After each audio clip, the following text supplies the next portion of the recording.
Hello, everyone. My name's Emma Foots, and I'm an economist. And today I'm here with Dr. Diaswati Mardiasmo, also known as Dr. Asti. We're going to learn a whole lot about her career and what it means to be an economist. Hi, Dr. Asti. Hello, Emma. Thank you so much for joining us today. Of course. I love it. I love talking to anybody about economics, being an economist, talking to audiences, everyone. Yeah, it's such a great topic. I think we can probably both agree it's one of our favorite topics to talk about. I think we'd be in trouble if it's not our favorite topic to think about or talk about. I think so. Well, to start with, can you talk a little bit about your career thus far and the journey that you've taken to your current role as Chief Economist at PRD Real Estate? I also want you to touch a little bit on the fact that outside of your primary role, you're involved in committees and so many different things, lecturing, keynote speaking, podcasting today. How have you come to be involved in all of these influential areas? I think, to be honest, that speaks to the fluidity or like how economics can fit into so many different areas of life and so many different industries and so many different types of roles, types of committees, types of organizations, even your daily life, right? Yeah, yep. So here's a really interesting fact about me. So I'm the chief economist for PRD Real Estate, which for most of you who don't know is a residential real estate company. How many houses do you think I've sold? I'm going to take a guess at zero. You're an economist, right?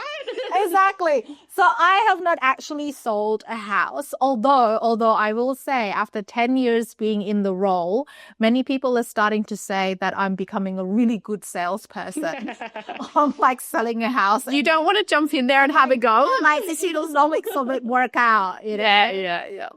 So I started off my journey as a bright-eyed sort of like, international student actually, because I'm from Indonesia. Doing my Bachelor of Economics and International Business at the time at QUT in Brisbane, Queensland. Yeah. And I started that in October 2002. Mm-hmm. So long time ago. And at the time, I really wanted a degree that can fit into a lot of different industries. You chose the right one, I think. Right? Because obviously, I knew that I wanted to be in the Faculty of Business. And the international business bit, I suppose, comes from the fact that I am an international student and I wanted to learn how to do business internationally. But at the same time, I also wanted another degree that I knew would fit into so many different industries. And technically, many can argue that management, marketing, HR, all of that fits into a lot of different industries, right? But economics, I think, is quite special because it's not just about a skill. Yeah. It's also about a mindset. It's a way of thinking. It's a way of thinking. Yeah. Us as economists, we are very, very early on trained to think about how to establish or create or to do something with the highest amount of output with the lowest amount of input. Yeah. Right? Yeah. We're that is how we think. It's all about efficiency. It's all about efficiency. It's all about the marginal utility. It's all about all of those type of stuff, right? Yeah. And so I started off, like I said, as an international student doing my bachelor. I was one of those people who, instead of it being a 3-year degree, crammed it into 2. But that was stressful. I was that person that did summer school every single year. And then after that, I was very lucky to be offered scholarship for an honours degree. Yeah. But in between that, I actually went to Canada on an internship to work for the Department of Foreign Affairs in Canada. And that was to help with a lot of the market research in that particular space. And when I came back, I realized that an honours degree is only a postgraduate degree in England, in Australia and also in England. Yeah. An honours degree in most other universities or other parts of the world is a final year bachelor. Right. It's not a postgrad. Yeah. Right? So I then transferred to a Master's of Research. And I wanted a master's of research. And at the time, it was on economics and public policy and governance. So I went into more that policy role and into that government sort of like area. Because for me at the time, it was kind of like, okay, so who are the tenants of the society? Yep. You've got government, you've got society, and you've got the corporation. Yep. So I wanted to learn about public policy and about good governance. And so I transferred to a research master's degree because I thought there might be a potential for a PhD. Fair enough. And an MBA or a master's by business doesn't allow you to do that because you cannot enter a PhD without a research background. If you are able to, you would have to tack on an extra year at the beginning of your PhD to get that research background. Right. And so, I thought, okay, I'll do a master's by research, and an MBA was, I think, a year and a half, a year-ish, depending on, how you do it. Whereas a master's by research means that you have a thesis that you can then publish, that you can then say, this is the work that I've done, and it's only an extra 6 months. Yep. So I did that, and then I was very lucky to have been approached by, we call it in the academic world, it's a cooperative research center, where it has different universities contributing into one fund. And this was the Cooperative Research Center of Engineering and Asset Management. It sounds so different to economics, right? Yeah, very different. But economics and public policy actually plays into how different governments across the world decide whether they're going to build 10 hospitals. Of course it does. Or whether they're going to build a rail track with 15 trains. Yeah. And whether they're going to be diesel trains or whatever else type of trains. Because what many people don't realize is that asset management can apply also to different types of assets that a government entity can have. Schools, hospitals, housing, infrastructure, roads, trains, everything. Yeah. Yeah. And economics play into that so much because it's about demand and supply. As everything is. Exactly. It's about efficiency. Yep. It's about resourcing. Right? Yeah. And so that's how I fitted into that particular world. And that's what I did my PhD in. I did my PhD in public policy and governance, specifically on government-owned assets. Right. Yep. And so after that, I finished in 2007, I believe. Yeah. No, I was wrong. Sorry. No, not 2007. That's when I started the PhD, 2012. Radio. So it was 10 years of study, Emma. 10 years. That would have taken a lot of perseverance, I imagine. 10 years of study, right? It was like bang, bang, bang, bang, bachelor, a little bit of a break, master's, a little bit of a break. I'm getting exhausted. All of this. I bet you were exhausted by the end of it. I was, but all worth it, right? But it was worth it. And Queensland University of Technology definitely became my home for 10 years. Oh, it'd have to at that point. It was just my home. Yeah. And so I think and then I finished that. And then after I finished that, I then became a research fellow for the QUT, for the Faculty of Law. Yeah.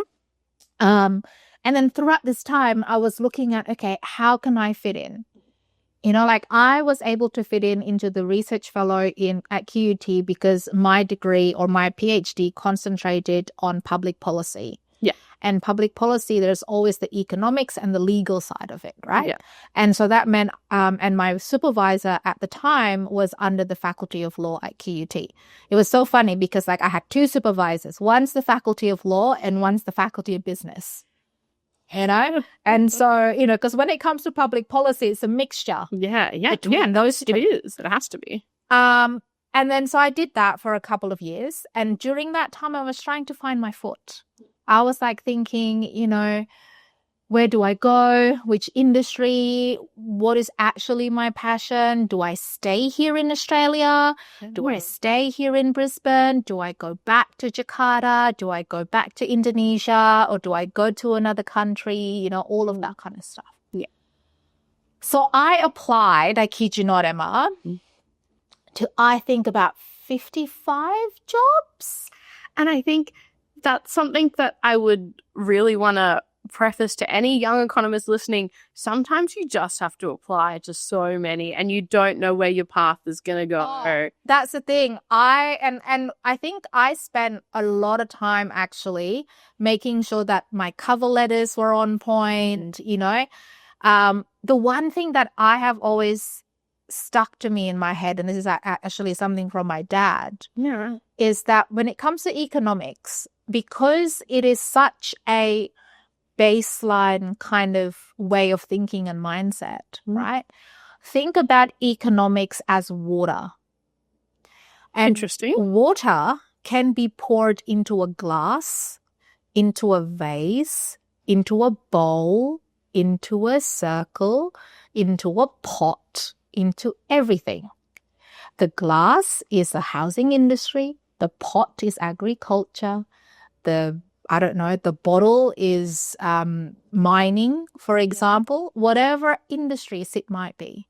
But the concept of economics itself is like water. It can be poured into any thing that you want to pour it into.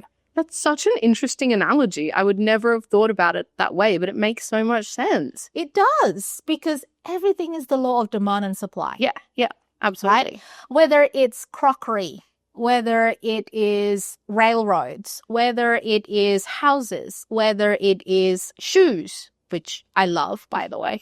I actually did make one of the rooms in my house to become a shoe closet. Oh, is it still a shoe closet now? It's still a shoe closet. Very good, It is that is definitely not moving, not changing, not anything. You know, so everything is the law of demand and supply. Yeah. Everything is the law of efficiency. Yeah. Everything is wanting to make sure that you get the most out of something for the least amount of resources used. Absolutely. Everyone thinks about that whenever you make a purchase, right? You look at the different options and you're like, which one's going to cost me the less? Oh, but is that necessarily the most efficient use? Because maybe the cheapest isn't the best option. It's all about what are you giving up to get the output that you want. There's so many different economic principles that can apply to all different aspects of everyday life. I always tell people they're always thinking about opportunity cost every time they make a decision, what to have for dinner. Well, what are you giving up, you know? There's no such thing as a free lunch, right? This is true. There's always a trade-off. Yeah. I think the one thing that I remember when it comes to talking to people is, well, what's your accounting cost and what's your economic cost? Yes, those two are two different things, right? Yeah. But anyway, so I applied to so many different jobs. Yeah. I got rejected plenty. Happens to the best of us. Right? And then I don't know whether it was by chance or because I think I really put myself forward in a way that no one has ever seen when it comes to what does economics mean in the housing industry or how does research apply in the housing industry, that I got the call from PRD. No, wow. And the first thing that they actually asked me was, have you been in real estate before? And I said, no. And they said, perfect, because that means you are not tainted in a way that I am new. And so everything that I see, everything that I do is really data, research, economics, principle-based driven. Yeah, that makes sense. That makes so much sense. What sort of data and techniques and analysis do you do in your role? See, this is the part that many people always say, well, why do we need you when we can Google or use AI or use ChatGPT to say, you know, hey, Siri, what's the median house price in Brisbane? Or, you know, hey, Alexa, what's the median house price in Acacia Ridge and how much growth has it been? Right? Yeah. So easy, right? Yeah. And this is the thing about economics and about someone who's in research is that it's not just about one data. Yeah. It's not just about one data set. Yeah. My job as a chief economist is to look at every single data set that will impact the housing market. Yeah. There would be a lot of them. And the way that I look at it, which is why I call the housing market a wicked problem, is because I look at it as if it's like, okay, whoever's listening or, actually watching this is going to go just a little bit left field, okay? Think of an octopus. Sure. Yeah. Right? Octopus. Mm-hmm. You have 8 tentacles, yeah? Yeah, some octopus have 9, but never mind. We'll stick it to normal ones. Yeah, no worries. They have 8 tentacles, right? Yeah. 1 tentacle is housing supply. Yeah, that's only one piece of the puzzle. Exactly. Another tentacle could be the cash rate or the interest rate, right? Yeah. Another tentacle could be the rules or the regulations when it comes to building. Yeah. Another one could be literally the demographics of the area. Yeah. Another one could be the economics of the area. What sort of industry is there? How much people are actually employed? What is the wage growth like? All of those sorts of things. Yeah. Yeah. So you've got all of these different aspects Yep. that shapes a housing market. And this is the part where I kind of go, when someone asks me, so what's happening with the Brisbane market? I say, well, do you want the headline or do you want me to actually dive in and talk to you about what's happening in the different markets? Because what's happening in Fitzgibbon, for example, in the north side, and what's happening in Sunnybank, for example, completely different. Yep. They're their own markets in amidst the bigger market. Exactly. Yeah. And so my role and this is part of the thinking of an economist, is an economist is trained to think holistically. Yeah. We are trained to think that not only one data set tells a story. Yeah. I actually think that us as economists, one of the biggest jobs that we have is to storytell. Yeah. Is to tell people the story of what is actually happening. Yep. In a way that is relatable to whomever it is that you are talking to. Yep. So if I'm explaining the supply and demand of, say, the housing market to a developer, it'll be completely different to my students at QT. Mm-hmm. It'll be completely different when I'm doing my nails at the salon. Mm-hmm. And trust me, I have been asked about what's happening in the housing market while I'm getting my pedicure done. It's happened. When you're just like in general conversation at a barbecue. Yeah. Or if, I think when was it? Earlier this month, I was presenting about economic indicators and what's happening in the housing market to the top 50 CFOs of Australia and New Zealand. I saw that post. I wanted to ask you about that. How did that go? Oh, that was amazing. Yeah. That was amazing. I actually got quite a few contacts out of that have actually asked me for my slides, to have a chat, to even have or create my own presentation for their company. Yeah. Specifically. Yeah. So, we're trained as economists to look at different data points and to marry them together or to even draw different parts of it to then create a whole story. Yeah. Yeah. So exactly it. I think as an economist, that's a responsibility that we actually have because not many people will be able to read data. Right? Yeah, it's read data and then storytell it and share it in a way that's going to be understood by the audience it's intended for. On that, connecting the dots. That's what we're trained to do as economists, is to connect the dots. Because like you said, I sit on quite a few different other things.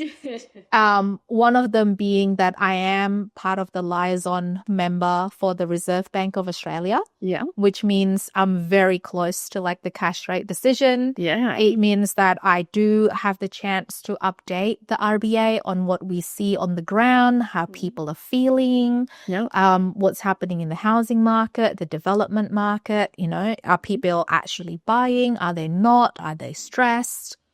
All of those kind of stuff, right? And in return, I do go to the RBA and get briefed on this is where they're seeing the market. This is where they're seeing the economy. This is where the risks are. This is where the resilience are. And for anyone who has, and I hope everyone has, being economists, has downloaded the Statement of Monetary Policy for the RBA, It's 70, 80 pages long with 80 pages worth of graphs. They're a long beast, that's for sure. Right? Like, who else other than an economist can make sense of 80 different graphs and come to like 4 or 5 dot points on what those graphs are actually telling, and then story tell that to the rest of the population? That's our job. And I think it's such an important role.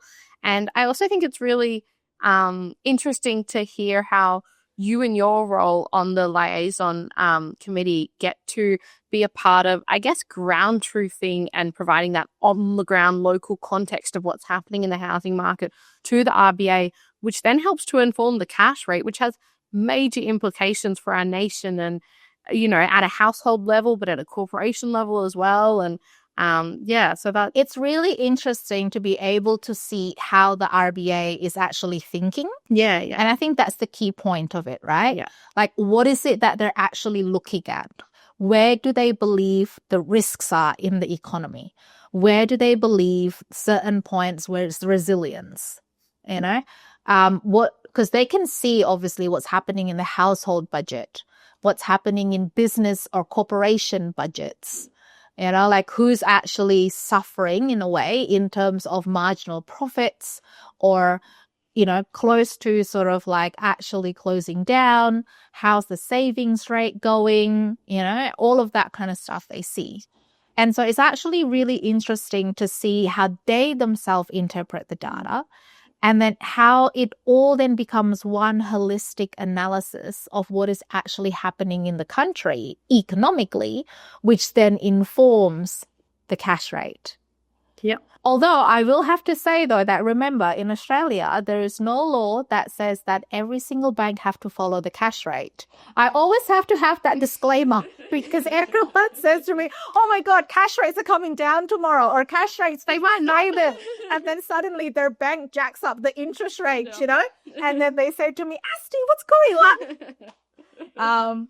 But yeah, it's definitely a privilege to be able to be in that boardroom, to be able to, you know, ask direct questions and to be involved in influencing that nation-shaping policy. That's what I hope any young or budding economists are gaining from this conversation, is that the kinds of influence that we can have as economists is just incredible, and the breadth of that influence that it is so wide, right? It is so wide. The opportunities are really, really big. And I think the main thing for any young economist, because, you know, some young economists really do get jaded a little bit sometimes on, well, what's my place? You know, like I'm one of, say, I don't know, like, because I used to teach economics 101, right? It was BSB 103. I still remember singular number at QUT Business School, you know? And you look around and you're like, oh my God, like there's thousands of me. Like what, like how do I fit, you know? But what we must remember is that even though, say, you're in the first year unit and there's thousands of you, there's also thousands of companies. There's also thousands of organizations. Thousands of government departments. Exactly. There are so many government departments. There is so many different industries as well. If you think yourself, like what I said, like, you know, and I full credit to my parents on this. If you're water and you can, and the way that you think, your economic principles, what you've learned can be poured into whatever industry. That's a mindset that I think that young economists really need to have. And I think that people often don't realize just how wide-ranging the applications of economics can be. I want to segue a little bit here. There's an industry that people often don't think about, which is sports economics. And you're on the Brisbane 2032 Olympics and Paralympics Legacy Committee. So I wonder if you have any insights into where you've seen sports economics applied and how that's used to then inform decision making or provide insights that inform things such as the Olympics. Look, it was a real pleasure to have served on the Brisbane 2032 Olympics Paralympics Legacy Committee. That was one of, I think, an appointment that I really truly cherish. Yeah. Because I remember at the time, our Premier Anastasia Palaszczuk at the time, she put a public call out to any Queenslander who would like to be part of the Legacy Committee, right? And there were certain names that were like, put forward by recommendations and all that kind of stuff. And we were asked to apply. And somehow or another, I was part of the... Somehow or another. So modest here. I was part of the people that was asked to apply. Yeah. And I believe there's about 500 or 600 applications. And then from there were 33 people interviewed. I was one of them. And then from there, 12 people were selected to be part of the Legacy Committee. And well, it's unsurprising that you were selected, I would like to say. And the thing is with sports economics, that what many people don't realize is that the fundamentals of sports economics is still the same, Emma. Yeah. It is still the same as, say, property economics, right? Which is where I am sitting right now. Because that talks about the housing industry and supply and demand of houses. Mm-hmm. Sports economics is same, but just different application. Instead of supply and demand of houses, you're talking about the supply and demand of seats, for example, whether it's at a stadium, whether it's at a tennis court, whether it's at a basketball court, a swimming complex, whatever it might be. Yeah. Right? You're talking about, okay, for the Olympics, for example, we are projecting demand to be XYZ because we are going to be the area that is supposed to hold all of the swimming competitions. Mm-hmm. Yeah. And therefore, that is our projected demand, and we need to be able to meet that projected demand. We need to make sure that the stadiums, the seats, what have you, is fully catered for the demand. And of course, the demand has differences, whether there might be some accessible demands for those that need accessibility. And that's a really big part of 2032 Olympics is accessibility, making sure that, any sports, any event, any stadium, etc., is fully accessible so that it's not just a small marginal, token few seats kind of situation, right? It's a fully inclusive inclusive, fully accessible environment. And so it's about counting that. Yeah. It's about kind of predicting, okay, I think there might be 30,000 people that's going to watch swimming. So we have to make sure that we have a stadium that is big enough for 30,000 people. Yeah. Right? Absolutely. Yeah. So that's your demand and supply. So sports economics has that built into it, because then from that you can then figure out, okay, if I need to build a stadium for, 30,000, for example, this is the amount of resource that I'm going to need. Yeah. And then how do I minimize that resource to get the most or the maximum amount, right? That goes through the tendering process of different contractors, tendering process of different builders, Are we going to have plastic seats, or are we going to have ergonomic seats? All of those kind of things, right? Yeah, absolutely. And so that's part of it, Are we going to actually have spots for vendors so that they can then buy or rent or whatever a space and pay, and that becomes part of the income, part of that resource, and they can have, a space to sell their hot chips or their Coke. Yeah. How much advertising space are we going to allow? And are we going to differentiate that into different tiers? Yeah. So that then that particular advertising space or package, which then becomes a resource to build it, can go to, RACQ, NRMA, whatever bank, Yeah. And that would all be economic analysis that needs to come into those decisions in terms of, how do you optimize or maximize the advertising space, because that's revenue for the stadium. Exactly. Exactly. Yeah. And, it's all also, and this is the thing, I think sports economics is not actually a singular, you're also talking about the area around it. Yeah. Right? Yeah. So you're talking about behavioral economics as well. How would the people around it behave to, I don't know, their area might be noisy. And you got transport and traffic sort of economics comes into it. This sort of The housing market around the stadium, all of that. How are you going to make sure there's enough toilets for everybody? Yeah. Economics is how you're going to work it out. See, that's what I mean, right? There are so many different branches to it. But I will say, though, that the Olympics is a special one when it comes to sports economics. And the reason why is because this particular Olympics is quite spread out. Yeah. So we have stadiums in Brisbane. Yep. We have stadiums, or, you know, not always a stadium, but basically like a place where the event sort of like, you know, one of the sports in the Gold Coast, in the Sunshine Coast, in Toowoomba, in Ipswich, Townsville, you know, all across Queensland, all across, you know, Southeast Queensland and, you know, part of North Queensland as well, basically.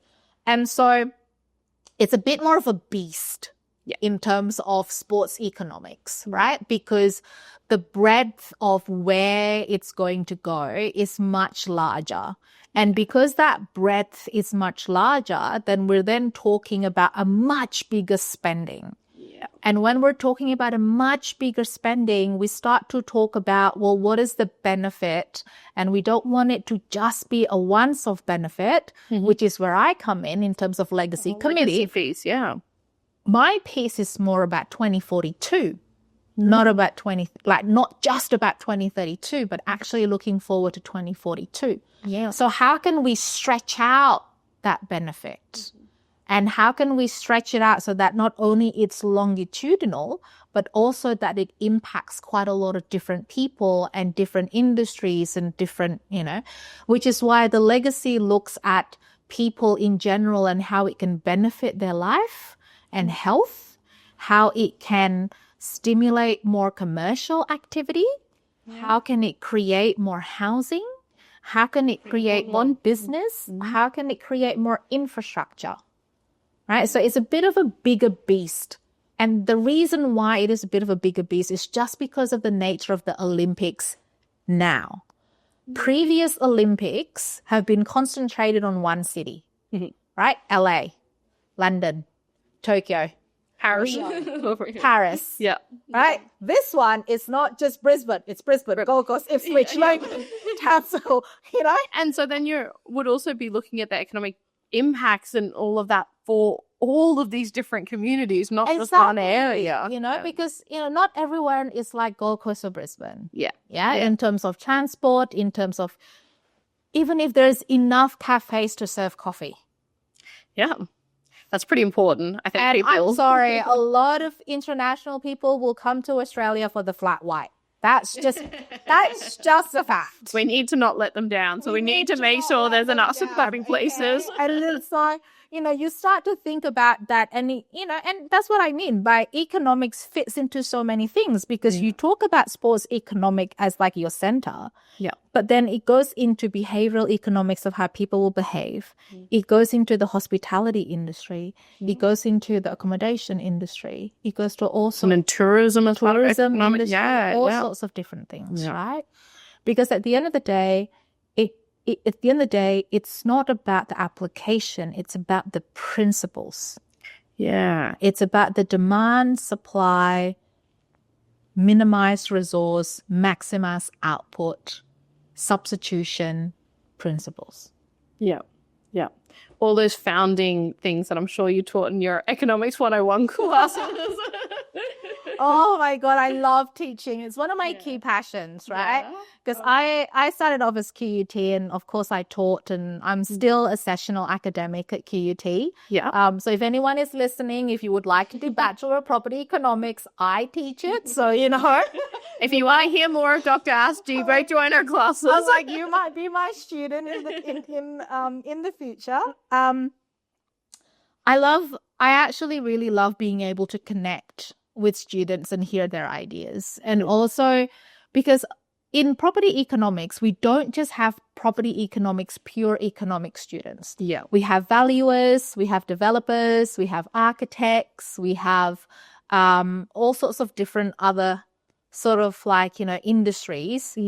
And I think for some reason, property economics have become super sexy lately. It's so popular. I love think it. it's because of the housing industry. I got to tell you. Everyone loves talking about housing. And I think it's because, like, as Australians, houses, real estate, it's such a, it's such like an ingrained thing. In our psyche. It's part of our psyche. And it makes sense, right? Housing affects everyone. There's other areas of economics that you could, put your blinkers on and ignore if that's not a part of your immediate world.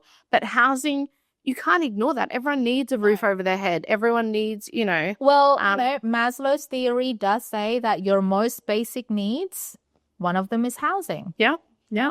And then so, and housing, property economics have been really sexy lately because everyone is watching how and whether or not we can all live in houses that we can afford. Yeah.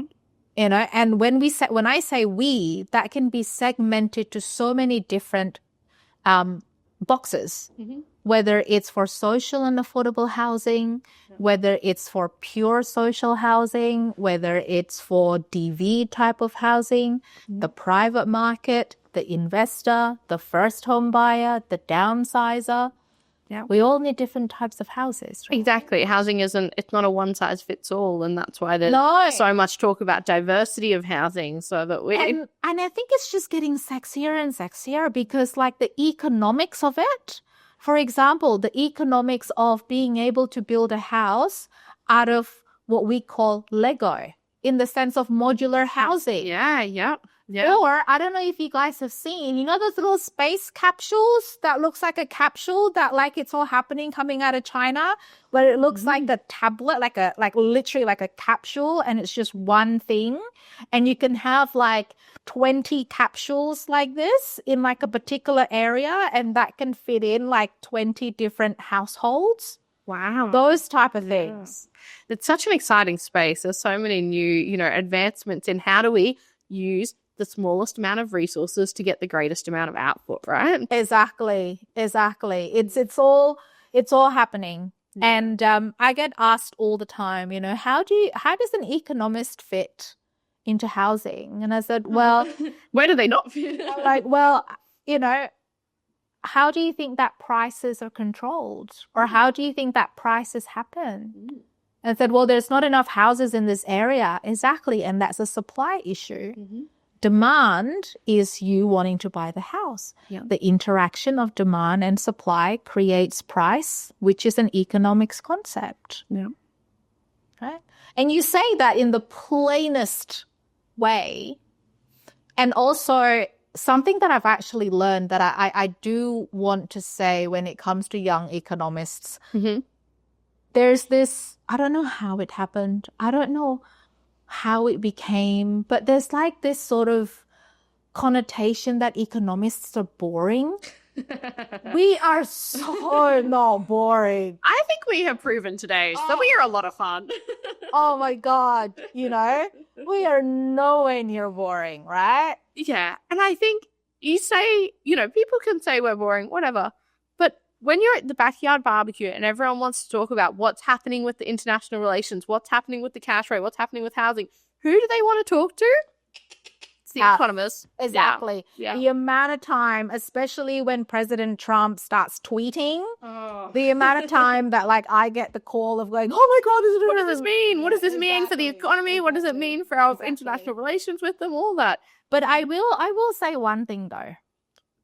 Because our role as economists, and this is particularly for young economists, our role as economists is not just data, not just being behind the scenes anymore. Economists are more and more being front of the scene people. Our job is because we have the power to be able to read data holistically. That means we also have the responsibility to story tell. Yeah. So the one thing that I would always say to a young economist when they ask me, how can I make myself more noticeable in the workplace, in the workforce or whatever, AI is going to replace me, people can find data easily now, blah, blah, blah, blah. Yeah. I say, become the best storyteller that you can be. That is very good advice. Right? Yeah. I actually, believe it or not, I actually did 2 years of modeling school. Right. Wow. And 2 years I'm unsurprised, but it's just such a different thing to economics and everything else. But you know what modeling school taught me? What did it teach you? It taught me how to stand. It taught me how to stand out. It taught me how to connect with people. It taught me when I am in front of people to actually present economic data, which apparently can be as dry as paint and all that sort of stuff. Being a model means that you are so used to being analyzed. When a model goes up and down the runway, and I have done some runway work, which is amazing. It's a little bit of fun. It was so much fun. You are so used to people looking at you. Yeah, which economists aren't. We're normally behind the computer. Yeah. And so when you are then asked to present about economics data, it's like as if you're really being taken out of your comfort zone, right? Yeah. And you go, oh my God, there's like 100 people. They're all watching me, blah, blah, blah. Yeah. But I'm used to it because my modeling training makes me used to it. That is such an interesting fact about you, but makes so much sense. You're like, oh my God. I think young economists, are we hearing that we should all go to modeling school? So I actually did 2 years of modeling school. Yeah, wow. And also media training. Yeah. Right? And what modeling school and media training teaches you, because part of modeling school is also about talking to people, talking to artists, to designers, to media, all of that sort of stuff. It teaches you how to talk. It teaches you how to present, to diction, to put emphasis on certain words. To actually create a story. Because when you're in front of the camera, you're going to look completely unprofessional if you have to be having a big page of thing. Yeah. In front of you. Yeah. In front of you. And sometimes what many economists miss is that they're reading and they're just reading. They're not storytelling, right? Because there's certain parts of that paper that needs to be said just a little bit slower or said with more emphasis. Yeah. Or said in a different way. It's about ensuring that we're engaging so that people understand what we've said, but also want to listen to what we've said. Exactly. And it's one of the main feedback that I get, because I've actually just recently been to Tamworth and Liverpool Plains in regional New South Wales. Part of my job, which I absolutely love, because PRD has about 70 odd offices across the country, is I actually go to each of the regional areas and present economic data and what the RBA is thinking. And the other day, my first slide when I was in Tamworth was about equity risk premia and whether or not the whole of Australia is in negative equity or not in negative equity, and whether we actually have a resilience in our economy. That was my first slide that I put up in Tamworth. Oh, that would have been, I wish I'd been in Tamworth for this presentation. But basically I go around to whether it's Tamworth, whether it's Whitsundays, whether it's Albury, whether it's Ballarat, what have you, right? And if you can imagine, you have that one slide about negative equity and whether or not we're in negative equity, which, by the way, we're not. None of Australia is in negative equity. We're all in positive equity. How can you talk about that one slide in different ways based on who is going to be in your audience in different regional markets? Because the people in Ballarat is completely different to the people in the Whitsundays. Yeah. Completely different to the people in Wagga Wagga, which I'm going to at the end of the month. Ooh. And excited with people of Wagga Wagga. And the feedback that I've always been getting is that, oh my God, normally when I'm in economics briefing or data or whatever, it either just goes over my head or I fall asleep or I can't follow it or whatever. But that is the most enjoyable presentation ever. Yeah. And the reason why is because I don't call it a presentation. I call it that I'm about to tell a story. Let me tell you the story of where our economy is currently sitting. Yeah. Let me tell you the story of what's happening in the real estate market in your local area and why everyone needs to invest in Tamworth. That's the difference. That's it. And if we're not telling anyone the story of economics, more so if we're not managing to engage people in the story of economics, then the only people who understand are the economists. Are the other economics, Yeah, right? exactly. Or the other economics, or people who works in a bank, or people who works in government, or whatever it might be. Exactly. But for me, economics is not, economics, like I said, is something that is for all. Yeah. Yep. So I think I don't think I could think of anyone who wouldn't be benefited from having some base level context, economics understanding.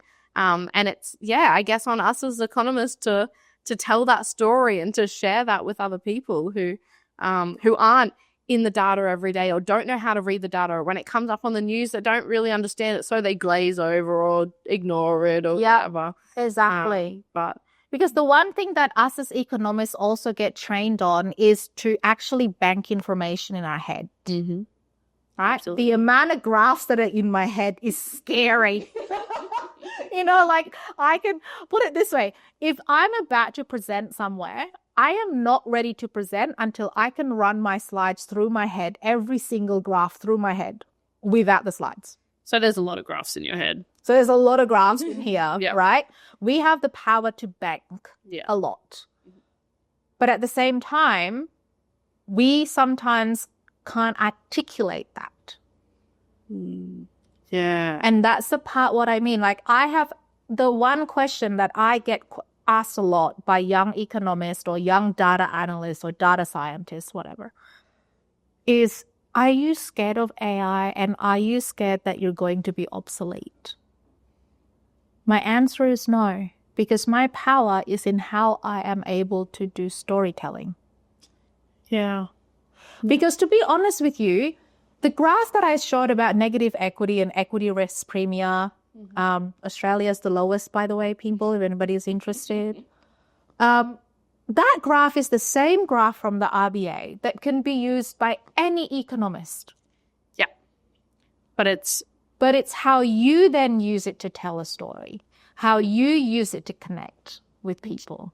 Right? Yeah. That's your difference. Yeah. Would you say that's your biggest takeaway for anyone listening, young economists, senior economists, people who aren't economists, that you want economists to be able to storytell and that you want young ones to learn that that's an important skill that they need to? I think there's two things. There's two key things. Number one is remember or train your brain that you are water. Do not box yourself into saying, I'm an economist, therefore I work in a bank.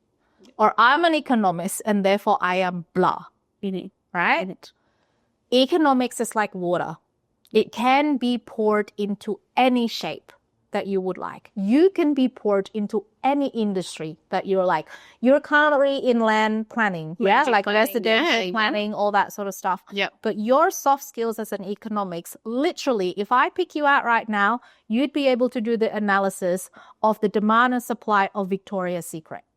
Guaranteed.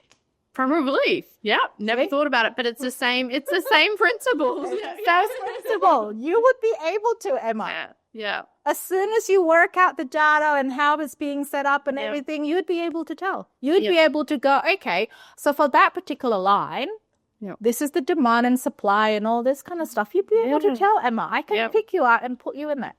Yeah. Right? Yeah. And that's the skill of economists is that being water and exactly. So provided you're water. Yeah. Which is why if you look at my whole portfolio, I've got chief economist in the housing industry. Yeah. You've got sports economics, etc., in the Olympics. Yeah. Right. I'm on the board of director for Multicultural Australia. Yeah. So that's in the multicultural communities and how we can rehome refugees and all that sort of stuff. Yeah. I teach at QUT. Mm-hmm. And I've got a bunch of other charities and things like that I support and I work around. Right? Yeah. So, one, the principle of water. Mm-hmm. Two, harnessing the ability to storytell. Yeah. Because data will always be data. The graph will always be the same. The median house price of Brisbane at the moment, everywhere you look at AI, blah, blah, blah, will always be 900 something with about 6 to 8% growth. Anyone can find that. Yeah. But it's who can tell that story. Who can tell that story of how it got there, why it got there, where is it going to go, which part of Brisbane. Right? So it's literally those two things. If I can arm any young economist, is the fluidity of water and the ability to storytell.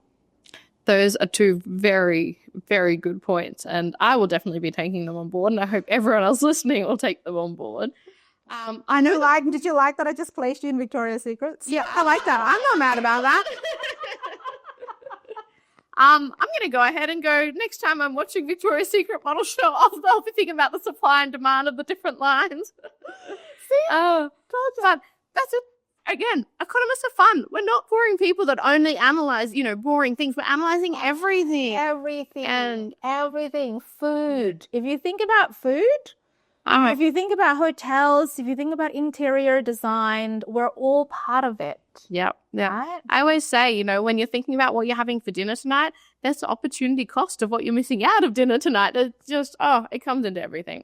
It does. It really does. And I think we could continue talking for ages about how much we love economics and how much it applies to everyday life, because really it applies to everything. Yes, it does. But I think that we should probably leave it there so that you can get on with your busy days and all of the different aspects of, of Brisbane society that you're supporting through your economic analysis.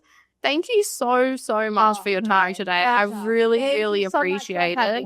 And thank you for all your insights. I think there's a lot of people, myself included, who are going to take away a lot of notes from that and remember to be as fluid as water and to be great storytellers. Exactly. I think that's the takeaway. Thank you so much for your time. Really appreciate it. Thank you so much. Thank you.